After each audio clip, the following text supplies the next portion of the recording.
Başa başa başa başa başa mutlu başa başa başa başa başa başa mutlu başa mutlu başa bana jambo jambo bwana kama habari gani wewe nzuri sana wageni wewe wakaribishwa wapi Kilimanjaro hakuna matata, tembea pole pole, hakuna matata, mlima ni mrefu, hakuna matata, na unywe maji mengi, hakuna matata.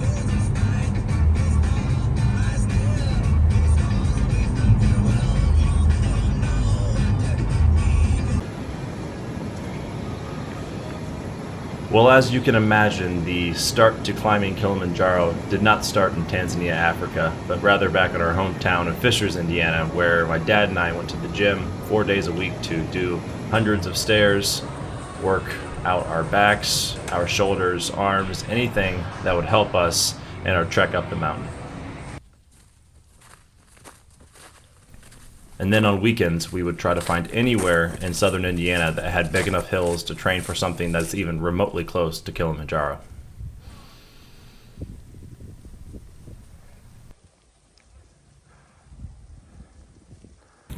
This is where we've been training for the last 13 months on and off. Grandview Lake, this is across the dam right here. And we go all the way around, up and down the hills.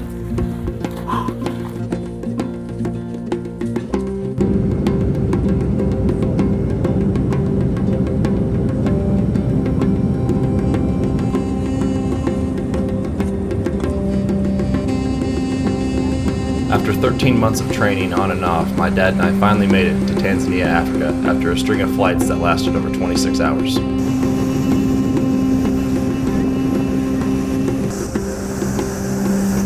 We linked up with our local outfit, G Adventures. This is the key to our room. Before embarking on our trip up Mount Kilimanjaro, we had to stop by one of the main reasons we came to Tanzania, Africa, outside of climbing, which is visiting the Stella English Medium Primary School. This school was built by the Melisita Foundation, and that is a US-based orphan and vulnerable child relief organization.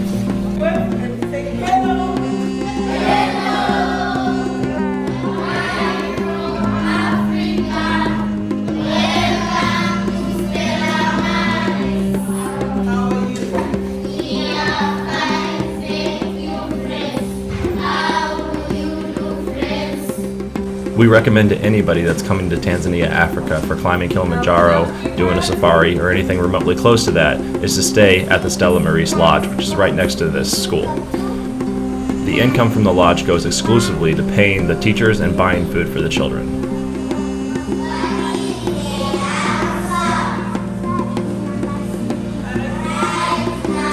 So not only is Stella Maris a beautiful place to relax, but your stay directly helps the underprivileged children of the local village.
After spending time with the kids, we went to Moshi, which is in northern Tanzania and is a town of around 200,000 people.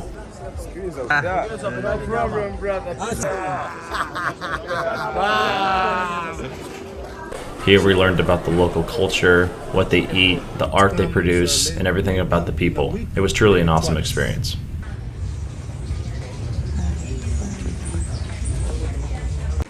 Now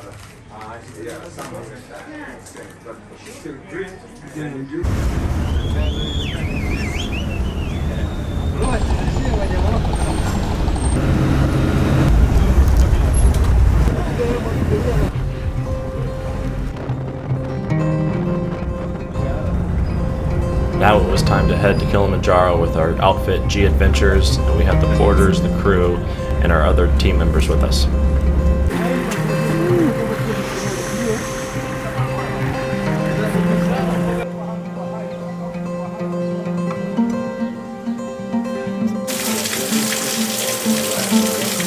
The start of the trip was going to be a little wet. Alright.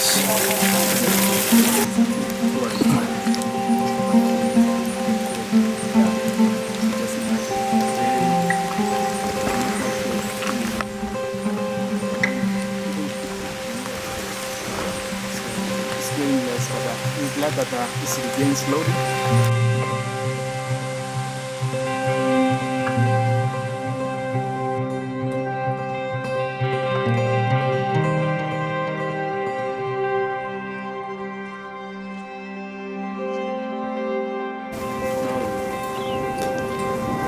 This is Camp 1. This is where we're sleeping. Get some hot chocolate. We're at Camp 1. Just had our first night's sleep, and my dad has woken up with vertigo, and he's having a lot of trouble, so I don't know what's going to happen from here. I don't know if he's going to be able to continue.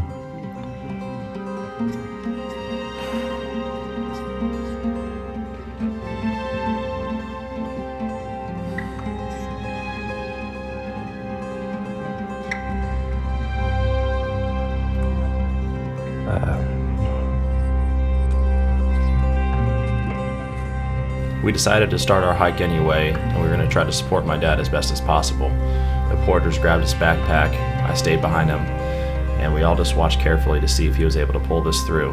And believe me when I say that he had a white face, and he did not look like himself at all. And this part of a hike was a challenge because there was lots of boulders to climb. But we had to find optimism somehow. So you got to get your trail name, and I just got mine. Kaka means brother, so I'm Kaka, but then also bugs really like me. I've been eating up like crazy this trail, so I am Kaka Bugman.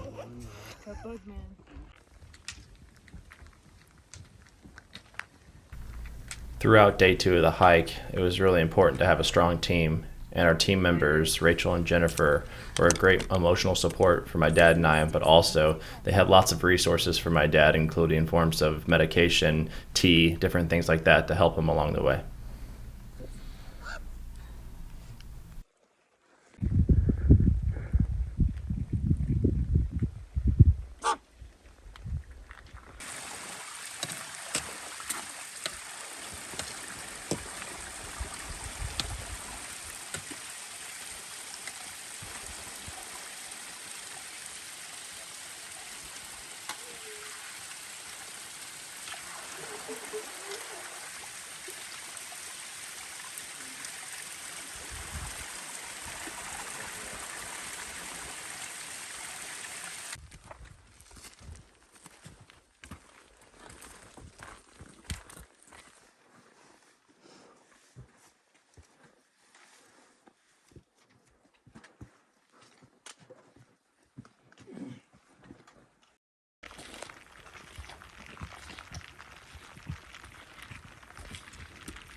I am happy to report that we are at Camp 2.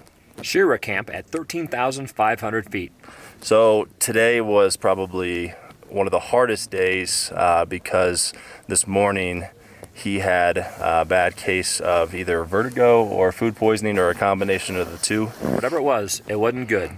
So this guy is a wrecking ball because when we started today, he couldn't sit up straight. He couldn't even get out of his tent. And I was pretty much certain that the trip was over for the both of us. Everybody took care of me.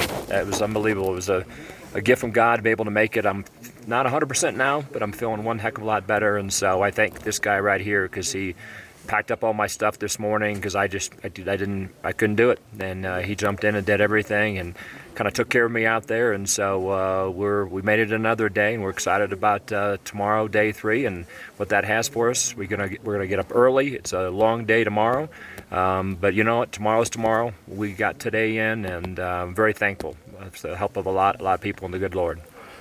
Now it's time to rest and get ready for game 3. Let's do it. About to eat dinner here, and it is another world at Camp 2. You can see it's so beautiful. It's unbelievable.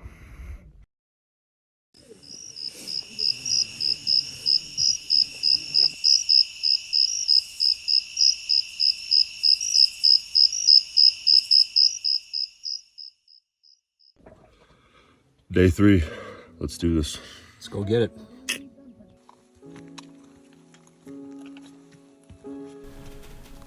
We had hope for day 3 to be better than day 2 for my dad, but unfortunately the altitude sickness got worse as we got higher, and my dad experienced more dizziness, more pain, and more fatigue than he had the previous day. We were hopeful as things got higher that things would get better weather-wise, but unfortunately it got even worse with rain, snow, sleet, and hail. Today was going to be a long day for everybody, but I was just worried about my dad.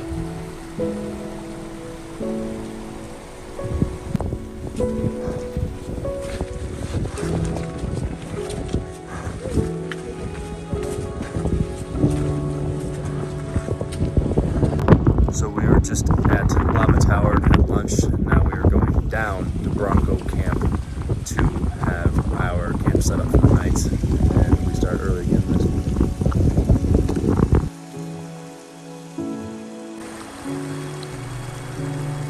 Despite the horrible weather that we were facing, it actually helped us all a lot going down in elevation. Getting down to around 13,000 feet or 15,000 feet can make all the difference when you're up high in the mountain like that.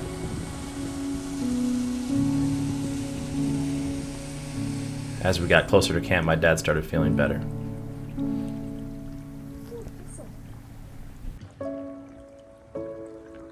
This is the second to last day. We are folding up camp and we are headed to the Bronco Wall, and we are eventually getting up there, which is daunting. This is one of our final camps. We are hiking around 7 hours today, getting up to final base camp, and then we take a couple hours of rest, and then start at midnight. We go for the summit. Let's go. Day 4 was a big day for all of us because it was the last day before the big hike, and we were going to be on limited sleep around 3 hours. So if we wanted to have a successful summit bid, today was the day to prove that we are worthy and capable of doing so. We are climbing the Bronco Wall. Steep.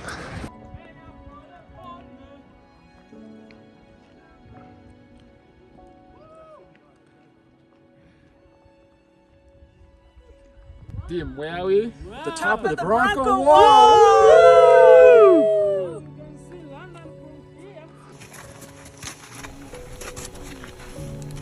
We successfully got up the Bronco Wall, but then the weather started turning again, which everything was already wet, but now we had sleet, more hail, and a lot of snow coming our way, and things were freezing. It is Saturday at midnight, and we are going for the summit this morning. Every last thing is wet. It has rained, snowed, hailed this entire time. We got about 4,000 feet in elevation to climb, and I feel sick. It's time to grind this out. So, making it to the top of Mount Kilimanjaro wasn't easy. It started in the morning. There was a blizzard, and it was very hard to continue. The conditions were really bad. And my dad got ill. The rest of the group moved on. I stayed back with him. We went on a little bit longer, around 16,000 feet. My dad realized he could not carry on. So one of the porters took him down, and I went alone with another porter. I began to vomit at around 16.5. It became increasingly difficult. I started getting dizzy. The porter was rubbing legs to get oxygen into my legs. And he just kept giving encouragement, one foot after another. I began climbing again very slowly. It was dark. There was wind and snow hitting my face a lot. As I got higher, you could see Moshi, you could see all the towns around the mountain, little lights in the distance, and you could look up and see other climbers way ahead. Again, very difficult to keep climbing with the lack of oxygen. As the sun rose, it gave some sort of emotional optimism to climbing. There was a beautiful view of the mountains surrounding where I was. I took one photo. That's all I could do, but I had to get the camera out because of how beautiful it was. That was another emotional stimulus, I guess you could say, to keep going. And hours went by, and I slowly started getting to the top. And as there's so many false summits, so you think you're at the top and then you're not, and then you think you're at the top and then you're not again. What's difficult is that what was really difficult was the snow. There was probably a foot or two of snow, and so you climb 2 feet up, you slide back down 1, climb 2 feet up, slide back 1. But eventually I got to Stella Point, which was a huge achievement, and I only had about maybe an hour left to get to Uhuru Peak, which is the top of Kilimanjaro.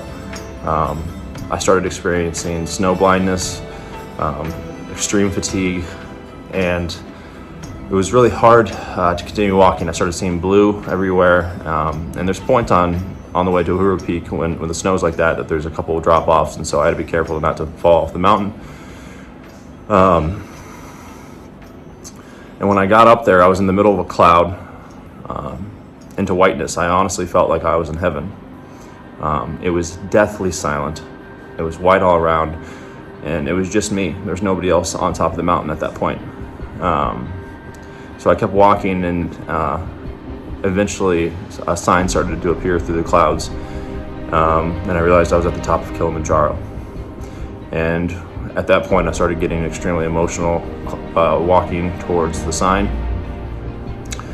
And I slapped the sign and screamed as loud as I could, and started bawling my eyes out, and fell to my knees, just thinking of the hard work it took to get there, to think that I wish my dad was there to share it with me, hoping that he's safe. And I spent about 5 minutes in silence and peace up there, and it was one of the best moments of my life. And then from there, I had to get down. I gave every last thing I had to get up there, and the getting down was going to be a huge challenge. The storm picked up again, and my body collapsed from fatigue. The porters tried to give me juice. They tried to give me to eat. I couldn't really move. I was slowly just sliding down the mountain. My knee gave out, and it was a very, very long day to get down. I was on the mountain for a very long time, as you can see. But I guess the message from all of this is that you have the ability to do things that you don't think you're able to do. If you believe in yourself, you believe in the process and the hard work and everything else, you can do things like climb Kilimanjaro. You can do things in any facet of life. So I don't recommend climbing Kilimanjaro in a storm. You'll look like this, but your face will heal, and you can always say that you've been on the rooftop of Africa. So I know this is a little shocking, but we did it, and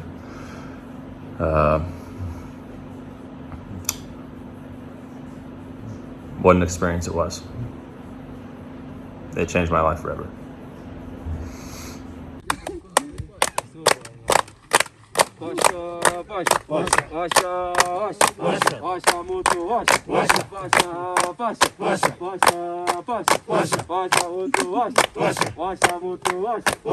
Bwana jambo, jambo bwana, habari gani? Wewe nzuri sana, wageni wewe wakaribishwa wapi? Kilimanjaro.